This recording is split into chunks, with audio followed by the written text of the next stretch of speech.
Hey everyone, it's Michael with Long Way Travels, and we're going to do a video on what is the real life cost of flying to Japan and back, but also using points and miles to make it a little bit easier and cost effective. So anyway, we're going to go through the out-of-pocket costs to the hotels, the flights, and the food and the experiences as I go to and from Japan. So let's start from the beginning here as I flew from Atlanta to Chicago.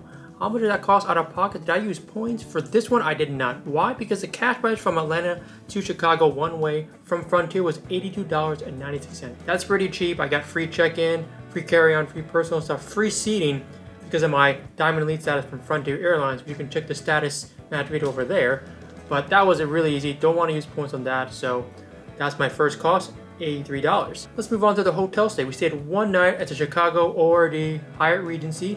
Cost me 9,500 Hyatt points for the one night. With the cash price, if we want to do a comparison, about $200 a night. So we can say for this hotel stay, it was no cost, but to give you a little evaluation, we did get upgraded to the deluxe suite in the Regency Airport in Chicago. And show you a little preview here. We've got, over 1,000 square feet with a nice stair into a loft, which is tremendous, and a great living area as well. And 2 bathrooms.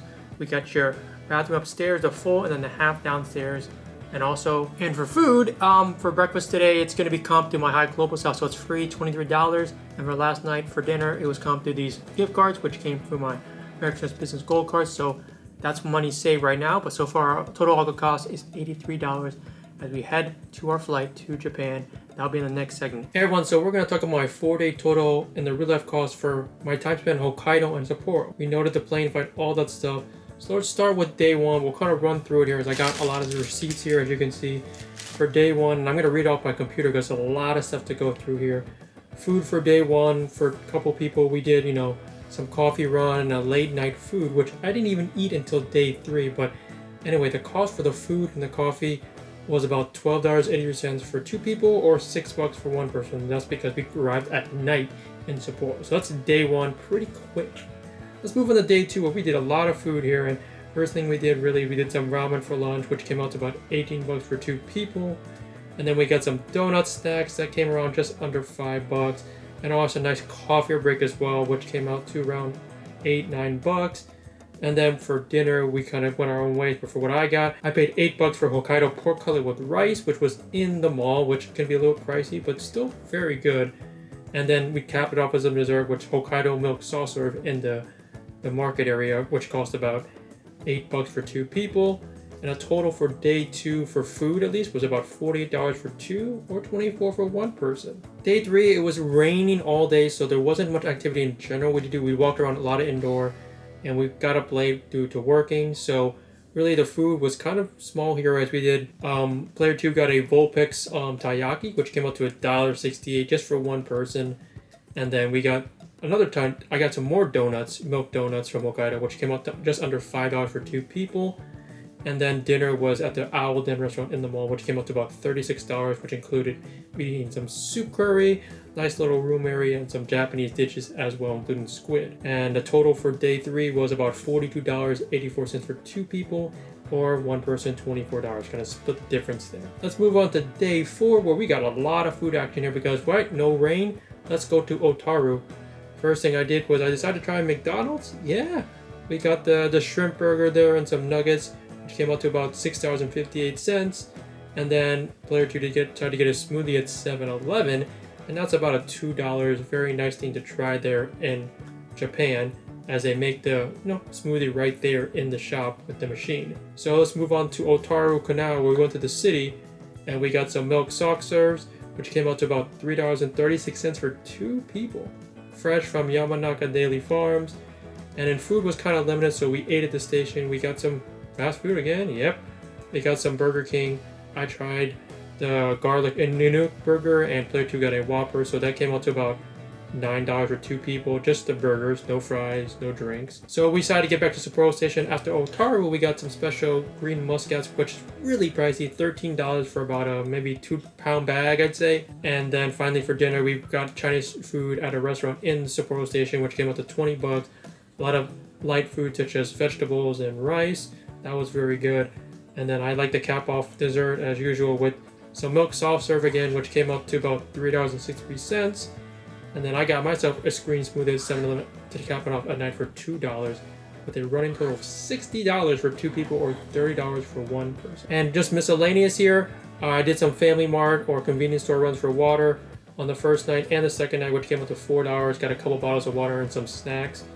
And then finally, what you're wondering, transportation. Because Sapporo is a very small city, we did a lot of walking. The only time we took the train was to basically from and to the airport and to Otaru. So our cost, we'll do a round trip basically from Sapporo Station to the airport with the Rapid Express. That's going to be about $15 total, and that's for 1 person, obviously. And so that's a distance of 45 kilometers or 28 miles. And also we took the Rapid Airport Express from Sapporo Station to Otaru, which is about a $5 charge for one way.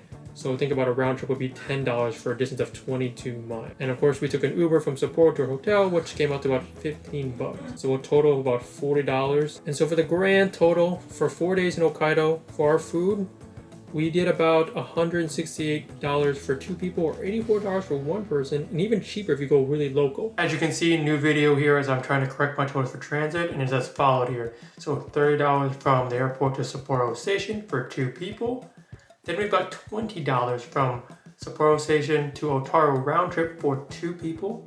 And then finally $30 for that Uber ride from Sapporo Station to our hotel for 2 people, with a grand total of transit for $80 and for 4 days in Hokkaido. With the grand total of $80 plus $168 for the food and $4 for the water and juices, and a grand total coming out to $252 for 4 days, or for 2 people, or 1 person would be half that, which is $126 per person for 4 days in Hokkaido.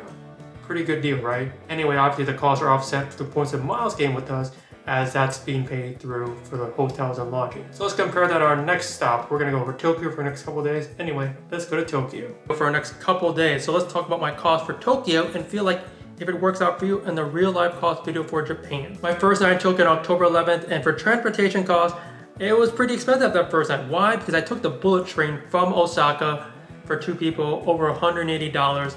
Also, I decided to take a shortcut of an Uber because we needed to meet a friend for dinner, so that costs money as well. And of course, taking the train to Akihabara that night wasn't too bad, so over $200 for that first night in Tokyo for transportation. And then for food that night, because we were already there at night, we got some ramen, which is about 13 bucks a Tanaka ramen, and then got some treats in Akihabara with some Magikarp Pokemon flavored taiyaki. So that's for the first night in Tokyo. So October 12th is the second day. We're gonna talk about my miscellaneous costs as we went to the Doraemon Museum here. And yeah, it was a fun time there, as the cost will show here. We also bought some souvenirs, which we'll talk in a separate little segment. But otherwise, that's what I paid for the Doraemon Museum right there. And of course, souvenirs came out to around over $20. So that's pretty expensive as well. And then also one miscellaneous cost, I went to Shibuya Sky, which was a great experience. Paid over 15 bucks to go all the way up to the 50th floor. We had a great 360 view of that cost. So as for food costs, my breakfast was covered from the hotel, and then from there I kind of just ate some snacks.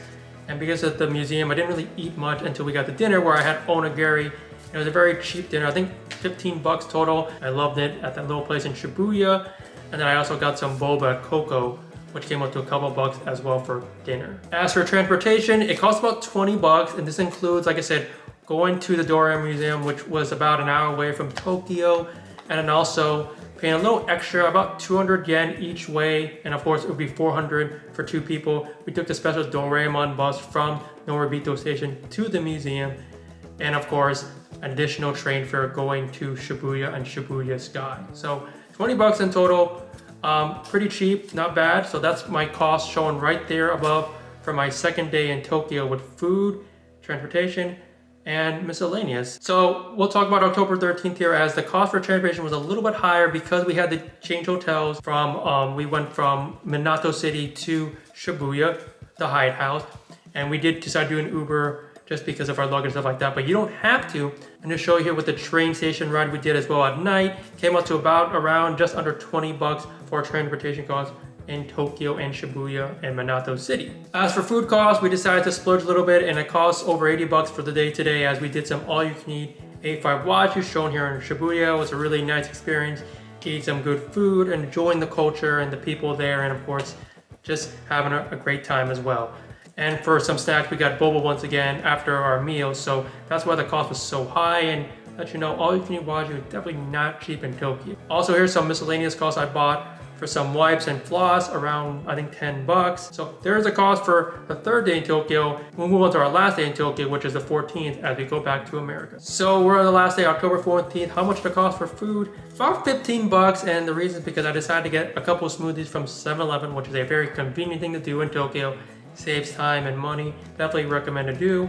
And I got some more onigiris on the go for us to eat, and I decided not to eat that Hidehouse Shibuya breakfast. It was very, very disappointing. So onigiri is the way to go for us to eat or take on the go. And for transportation costs, I took the Narita Express from my hotel to the airport, which is a great way to go. It did cost me just over $20, but a great straight line shot to the airport with no stops and enjoying a nice scenery on the way there when it was just about an hour train ride. So definitely recommend that. And those are the costs for my last day in Tokyo. Now to give you a grand total of our costs from Hokkaido and Sapporo and Tokyo coming up right now. So when I break down the cost for my couple days in Tokyo, as I noted here, if you want to break down the food, transportation, and miscellaneous, all that stuff, not souvenirs, here's my grand total of per person. Well, actually it's just under $500 for 2 people for my stay in Tokyo. And how about per person? Just $250. Not bad as I break it down here with the cost and the graphics. So pretty cool what you can do and how much it will cost for you to stay in a couple days in Tokyo, Japan. So overall, how much did it cost for my 7 days in Sapporo, Hokkaido, and Tokyo, Japan? It cost me $944, kind of fluctuating with the Japanese yen, or $472 per person for all that time in Japan, which equates to about $59 per day, which, like I said, can fluctuate depending on how much you travel, how much you eat, how much miscellaneous stuff you buy when you're staying in Japan. But definitely keep a note, and your miles may vary on the cost, but I want to give you at least a brief estimate on what it could cost as you stay in Japan. To go further down with breakdown here, I'm going to show you how much percentage it costs for transportation, as about 57% of my cost, because of taking the trains, the metros, the bullet trains, and also I included the USA travel because I don't know if I remember in the beginning, I did pay for an $83 flight with Frontier, as well as some Ubers back and forth from my home with the airport. So I want to include it as it is your biggest chunk of cost if you want to travel abroad to Japan and back from America. So in regard for food, how about 32% of my actual cost? Like I said, that price can vary based on how much you eat, eating out, eating in. But I want to give you perspective on what we did in our stay in Japan. Of course, the remaining percentage is miscellaneous stuff, drugstore purchases, water purchases, clothes, stuff like that. So definitely, once again, just add up all this up and a good breakdown of our costs. And that's it, at least for the normal cost. For bonus, we're gonna talk about souvenirs and a little extra on how much we paid in Japan and at the airport. So if you feel interested, stay tuned. So at least in regards for souvenirs, we didn't get much in Sapporo, Hokkaido, but at least in Tokyo, Japan, the Doraemon Museum, we got some souvenirs which came up to $25. However you want to feel it, cost for nostalgia, that's up to you. And then of course, player 2 went to Don Quixote and spent over $100. Got a lot of gifts, souvenirs. You can buy 5 floors or 10 floors of crazy madness. And also, you can get tax-free deductions as well. So definitely something to consider if you want to get souvenirs in Japan. And of course, I was at Narita Airport and I spent about $115, estimated wise, on souvenirs, like this, or food, great snacks. Oh my God, the cheesecake from Latao was great. Or even souvenirs to take home, from the Nintendo store. So, and like I said, that's a lot of money for the airport, but you're gonna be kind of tempted. So definitely check it out. And overall cost just under $300 for all the souvenirs we bought in Japan. And yeah, so it's added cost. Make sure to save up if you feel interested. And if you're interested in some of the souvenirs, definitely check out the video I made on Narita Airport, as there's some things you want to buy, some shops, some food, some souvenirs. Check it out in the link in the post and also in the video as well. And lastly, just remember, I am in the points and miles game, so at least for my total cost, as I mentioned here to end this video, I did get, my hotels and airport flights deducted basically 100% off because I use points and miles. So I want to make a point of that, and that's why my costs are so low for traveling to Japan for almost 2 weeks. As I save thousands of dollars spending my time in Sapporo when I'm enjoying a great time in Tokyo, Japan, and all over the country. So anyway, that's it for the video. Please let me know what you think of the cost I spent, overall, the real life cost, and what you feel. Was it worth it? Did I spend too much or too little? And like I said in all my videos, make sure you hit that like button, share, subscribe for my content going forward. Anyway, life is short. Travel more, one. Anyway, I'll see you all later.